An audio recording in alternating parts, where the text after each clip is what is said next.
Bonjour, j'espère que tu vas bien. Alors, nous sommes...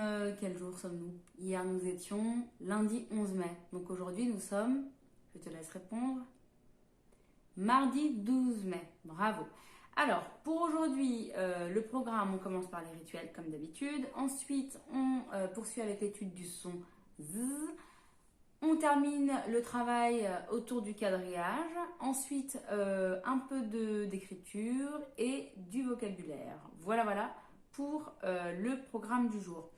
Alors, ce que je te propose tout de suite, c'est d'écrire la date. Donc, mardi 12 mai. Tu prends ton cahier, tu écris la date et ensuite tu regardes la correction.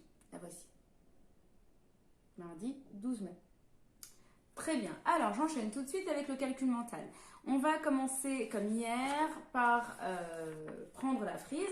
Je vais t'annoncer des nombres que tu devras pointer sur la frise. C'est important de bien faire l'exercice pour te repérer donc sur les frises, notamment par famille de dizaines. D'accord? Alors, premier nombre à pointer, le nombre 12. 12. Tu cherches et tu pointes. Je montre la réponse, donc 12 est là. Au rang des dizaines, première dizaine, donc 10, 10, 11, 12. Ok? Très bien, je continue. Deuxième nombre, le nombre 48. 48, 48. Je donne la réponse, donc je cherche la famille des 40, c'est ici. 40 et 48, je recherche 8. 40, 8. D'accord? Donc 40 plus 8. Je continue, 63, 63. Tu fais pause pour chercher, je donne la réponse. Donc 60, je recherche le rang des 60. 63, c'est 3 unités plus loin. 63, c'est 60 plus 3. Pardon, c'est 60 plus 3. D'accord? Je continue, 39, 39, 39. Je donne la réponse, si tu es prêt, regarde. 39, je cherche la famille 30. J'arrive à 30 et je vais jusqu'à 39. 30 et 9. C'est ici. D'accord? Et enfin, dernier nombre à chercher, le nombre 75. 75. Cherche, prends ton temps. Je donne la réponse. Fais pause si tu n'es pas prêt ou prête. Donc 75, 60 et 15. Donc 60 et 15. Donc 10 et 5. Ou alors directement 70, 75. D'accord? Bravo. Très bien. Alors, terminé avec ce petit travail-là, on passe au calcul mental. Tu vas cette fois-ci, travailler la table d'addition 2. Donc la table de 2. Donc prends ton ardoise. Je commence. 2 plus 5. 2 plus 5. Ou 5 plus 2. Je donne ma réponse. 7, bien sûr. Je continue. 2 plus 3. 2 plus 3. Quand tu es prêt, regarde la réponse. 5, bien sûr. Je continue. 2 plus 8. 2 plus 8. Je donne la réponse. 10, bien sûr. Je continue. 2 plus 1. 2 plus 1. 3, bien sûr. Je rappelle que lorsque l'on ajoute 1, on avance d'un pas. On avance d'une case. Et enfin, dernier calcul. 2 plus 2. 2 plus 2. Je donne la réponse. 4, bien sûr. Très bien. Alors, terminé avec le calcul mental. Maintenant, je vais passer à notre petit problème autour des maisons.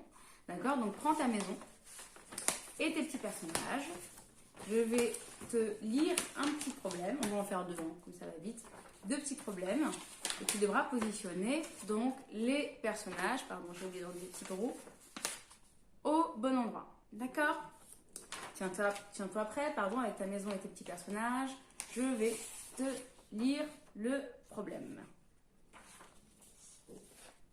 Alors, un animal est dans le grenier. Papa dort encore. Maman est dans la cuisine. Un enfant est dans la salle de bain. Tigrou est dans le garage.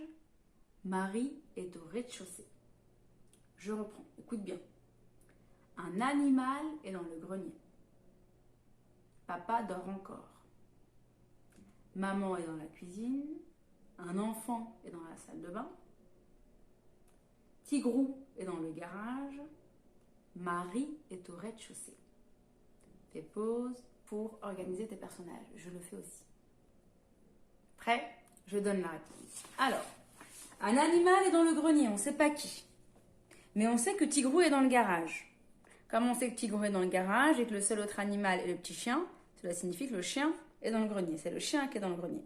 Papa dort encore, donc il est dans la chambre à coucher. Maman est dans la cuisine.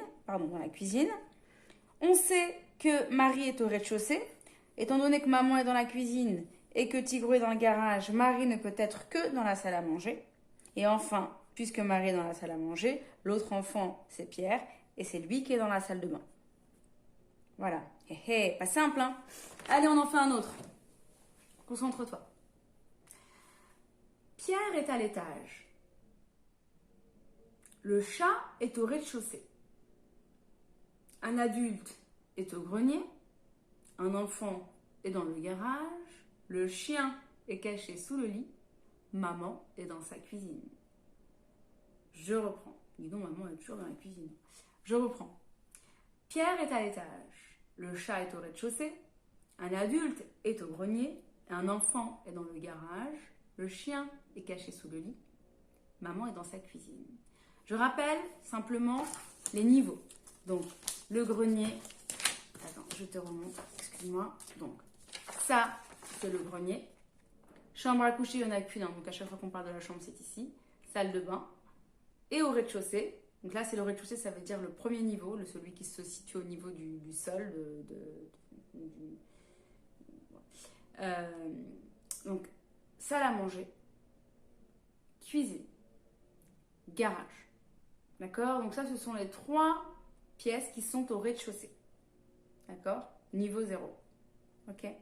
Les 2 pièces qui sont au premier étage sont la chambre et la salle à manger. Et le grenier est tout en haut. D'accord? Quand on te parle du rez-de-chaussée, c'est là. Ok?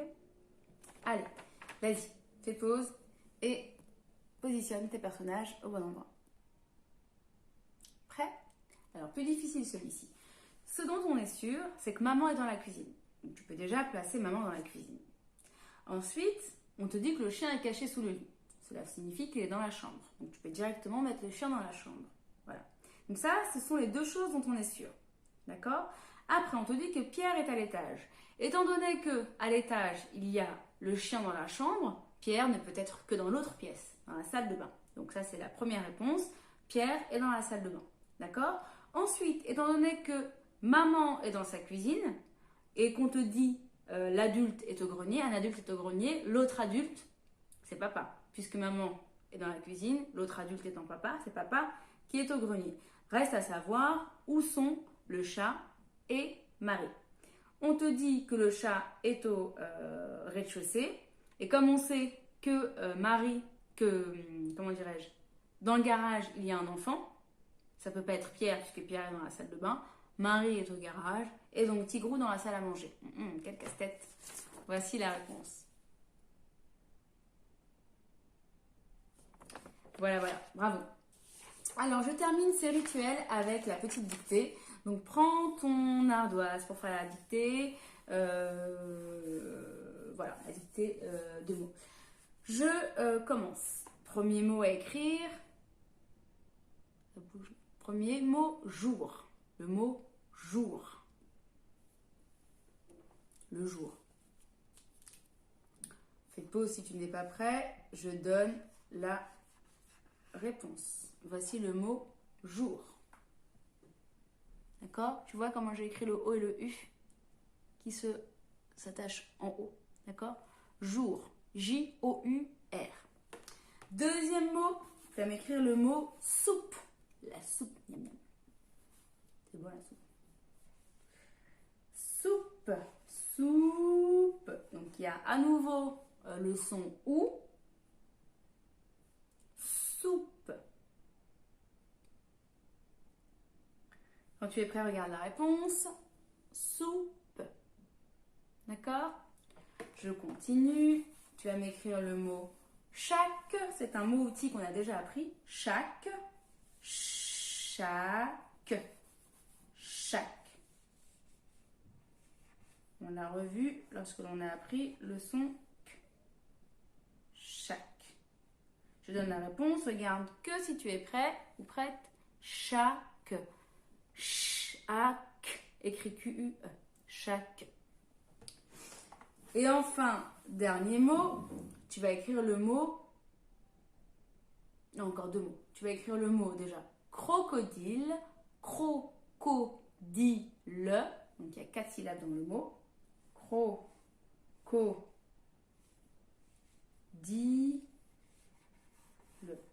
La seule difficulté, c'est de savoir comment on écrit le son K. D'accord? Sinon, on entend tous les sons. Crocodile. Quand tu es prêt, regarde la réponse.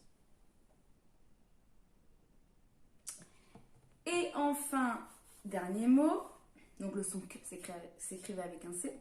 Dernier mot, tu vas écrire le mot garçon. Gar, c'est un mot qu'on a vu fréquemment. Garçon. Donc là, le son S s'écrit avec un C. Garçon. Je donne la réponse. Ok, très bien. Pour ceux qui le souhaitent, une petite phrase en complément, je la donne. Donc, phrase dictée. Cette cravate est très belle. Donc, il y a plein d'occurrences du son est. Il y a le son est écrit avec une double consonne, il y a le son est écrit avec un accent grave, il y a le son est du mot, du verbe être, donc est très belle. Voilà, essaye de t'appliquer, fais de ton possible. Il y a pas mal, il y a deux mots outils qu'on a déjà vus. Il y a un mot qu'on a plusieurs fois écrit, donc cette cravate est très belle. Un peu de bruit. Cette, donc là, est, le son est provient de la double consonne qui est là. Cette cravate, donc comme dans crocodile, cravate, est, donc c'est le est qu'on a vu plusieurs fois, notamment dans c'est, l'école, donc est très, comme dans prêt, le mot prêt qu'on a appris la semaine dernière, il y a 2 semaines, prêt, sauf que là c'est très avec un T, très belle. Donc le est lié à la double consonne. D'accord? Voilà, bravo. Terminé avec les rituels. Alors, j'enchaîne tout de suite avec la lecture phonologique. Hier, nous avons découvert un nouveau son, qui est le son Z. Z. Z. Hop, ce signe-là. Et je t'avais fait découvrir ce son à l'aide de ce texte. Donc là, je t'invite à reprendre ce texte. Voilà, que je vais relire, donc tu peux suivre la lecture avec moi. Dote-toi d'un surligneur, donc prends un surligneur avec toi et tu vas me surligner, comme on le fait en classe, les lettres qui font le son Z. D'accord? Déjà, commence par repérer les mots qui font le son Z, les mots dans lesquels tu as le son Z. Et une fois que tu les repères, donc tu peux par exemple les entourer au crayon de papier, et une fois que tu les as repérés, tu peux surligner les lettres, là où les lettres qui font le son Z. D'accord? Je relis le texte. Buse rusée, bel oiseau. Dans le ciel azur. Scrute le gazon, guette l'horizon. Et telle une fusée s'abat sur la musaraigne qui sortit de sa maison, musardait sur la pelouse. D'accord? Voilà, donc dans un premier temps, j'ai souligné les mots qui contenaient le son Z. D'accord? Donc buse. Donc buse, j'ai oublié de le dire, c'est un oiseau. D'accord? Donc buse rusée, donc maline. Buse, rusée, donc là il y a le son Z et là il y a le son Z. Bel oiseau, de toute façon on le dit là, c'est un oiseau. Bel oiseau, dans le ciel azur, donc bleu, là contient le son Z. Scrute le gazon, donc on entend le son Z. Gazon, l'herbe, quoi. Guette l'horizon,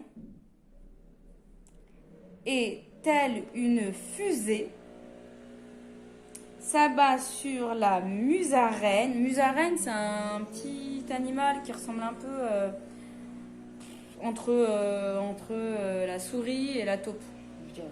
Donc un peu comme une petite souris, sauf que ça a une tête un peu de taupe. Qui sortit de sa maison, musardait ça veut dire flâner, se promener, musardait sur la pelouse. D'accord? Donc tu vois, j'ai souligné tous les mots qui contiennent le son Z. À toi maintenant de surligner les lettres, là où les lettres qui font le son Z. Vas-y. Voilà, j'ai surligné toutes les lettres qui faisaient le son Z dans les mots soulignés, pardon.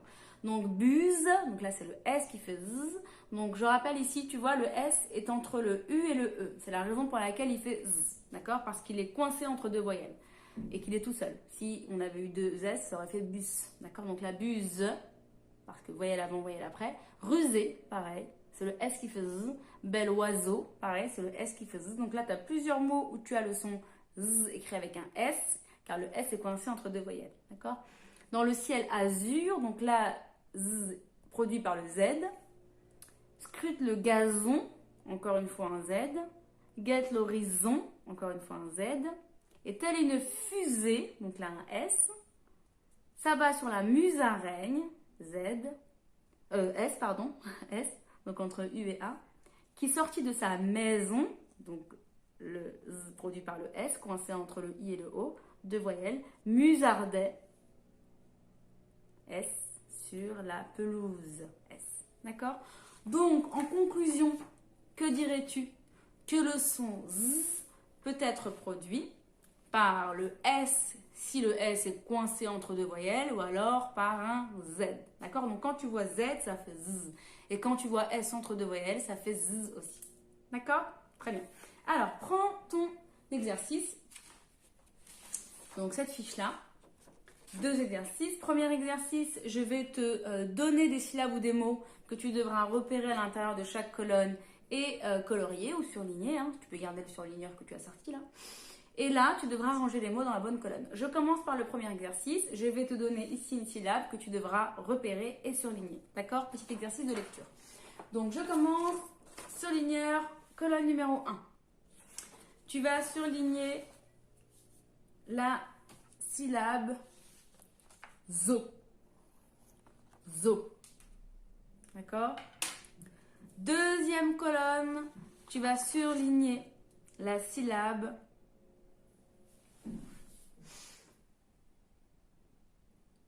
vase. Vase.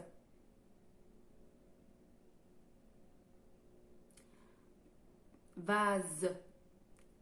Troisième syllabe, troisième colonne, pardon, tu vas surligner le mot casse. Casse. Quatrième colonne, dis donc. Quatrième colonne, tu vas surligner le mot Zorro. Zorro. Cinquième colonne, tu vas chercher et surligner le mot coussin. Coussin. Sixième colonne, tu vas chercher et surligner le mot 13. 13. Et enfin, dernière colonne, colonne numéro 7, tu vas chercher et surligner le mot brise. Brise. Je redonne tous les mots. Première colonne, tu surlignes la syllabe zo. Deuxième colonne, tu surlignes le mot vase. Troisième colonne, le mot casse. Quatrième colonne, le mot Zoro. Cinquième colonne, le mot coussin. Sixième colonne, le mot 13. Septième colonne, le mot brise. D'accord? Très bien. On passe au deuxième exercice. Attends, je vais te donner la correction. Donc, fais pause si tu n'es pas prêt parce que là, je vais montrer la correction. D'accord? Je donne la correction. La voici. D'accord? Donc, zo, vase, casse, Zoro, coussin, 13, brise. Bravo si tu as réussi. Alors, deuxième exercice, range les mots dans le tableau. Donc, tu as d'un côté une colonne dans laquelle tu vas mettre les mots où tu entends le son Z. Et là, tu vas mettre les mots qui ne contiennent pas le son Z, mais le son S. Pour cela, il faut que tu appliques la règle du S entre les deux voyelles. Donc, ça veut dire qu'il faut que tu sois attentif à la place de la lettre S. D'accord? Si la lettre S est coincée entre deux voyelles, elle fait Z. Sinon, elle fait S. D'accord? Donc, tu lis les mots et tu les ranges au bon endroit. D'accord? Je rappelle que deux S, ça fait S. Ok? Allez, tu mets les mots soit là, soit là. Si tu entends Z, tu les mets là. Si tu entends S, tu les mets là. Voilà, terminé pour l'exercice de phonologie. J'enchaîne, donc tu fais pause pour faire ton travail si tu n'as pas fini. Je vais donc à présent expliquer l'exercice de mathématiques sur les quadrillages. Donc on a appris qu'un quadrillage était une sorte de tableau constitué de plusieurs cases dans lesquelles on va se déplacer. C'est une façon pour toi d'appréhender, de commencer à comprendre le plan, c'est-à-dire comment on se déplace à l'intérieur d'un plan. On peut se déplacer soit sur des cases, soit sur des nœuds. D'accord? Les nœuds étant l'intersection, un nœud étant l'intersection de deux lignes. D'accord? Et pour faciliter le repérage et le déplacement, on va coder les cases. D'accord? Donc là, jusqu'à présent, on a travaillé sur le repérage. On termine sur le repérage aujourd'hui, c'est-à-dire comment on se repère grâce au code, sachant qu'un code, le code donne la place d'un point sur un quadrillage. Plus tard, on travaillera sur les déplacements. D'accord? Donc pour le moment, on s'arrête au repérage. Donc dernière séance de travail autour du repérage dans un quadrillage. Voici la fiche. Donc tu as 1, 2, 3, 4 exercices. Donc premier exercice, écris le code de chaque dessin. Donc tu as des dessins là qui ont été placés à l'intérieur des cases. Ici tu vois le code. Donc là tu as les chiffres et là les lettres. Donc on a inversé par rapport aux autres fois. Donc tu vas ici donner le code pour chacun des objets. Donc le chat est là, donc le chat c'est cette ligne-là, cette colonne-là, l'étoile est là, donc cette ligne, cette colonne, etc. Donc pour chacun des dessins ici, tu vas donner le code ici, d'accord? Deuxième exercice, écris le code de chaque forme, d'accord? Donc pareil, cette fois-ci ce sont des formes, ok? Donc on te donne le premier par exemple ici, tu vois? Par exemple, le carré, là, on te dit 4, 1. Donc, ça veut dire qu'il est à 1, 2, 3, quatrième colonne, première ligne. Qu'est-ce que ça veut dire? Ça veut dire que là, c'est toi qui vas coder. D'accord? On t'a codé un côté, on t'a codé les lignes. À toi de coder les colonnes. D'accord? Ok? Donc là, ils ont choisi, dans l'exercice, de coder en mettant des chiffres. Donc là, tu as des chiffres et là, tu as des chiffres aussi. Tu peux mettre des lettres, si pour toi, c'est plus simple. D'accord? Je t'invite d'ailleurs à le faire. Donc, prends un crayon. Ici, on va appeler ces colonnes A, B, C, D, E. Cela signifie que le carré est à la colonne D, ligne 1. D'accord? Je change ici. Je pense que ce sera plus simple. Donc, j'ai dit E. 1. Donc, A, B, C, D, E. Voilà. Donc, fais comme moi. A, B, C, D, E, ici. Ce qui signifie que le petit carré ici, D, 1. OK? Donc, le rectangle ici, tu commences par les lettres. Tu donnes ça, puis ça. Si tu fais dans l'autre sens, c'est pas grave. Si, par exemple, tu dis pour ici que c'est 1, D, c'est pareil. Là, c'est pareil. Si tu veux dire 2, A, c'est bon. Tu peux dire A, colonne A, ligne 2, ou ligne 2, colonne A. Les deux marchent. OK? Troisième exercice, c'est l'inverse. On te donne les codes de différentes figures et tu vas devoir les positionner correctement dans le quadrillage en fonction du code qui t'est donné. D'accord?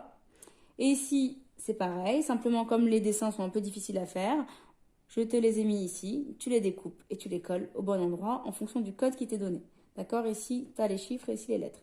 Donc les lignes et les colonnes sont codées. Lignes et colonnes. D'accord? Voilà. Bon courage.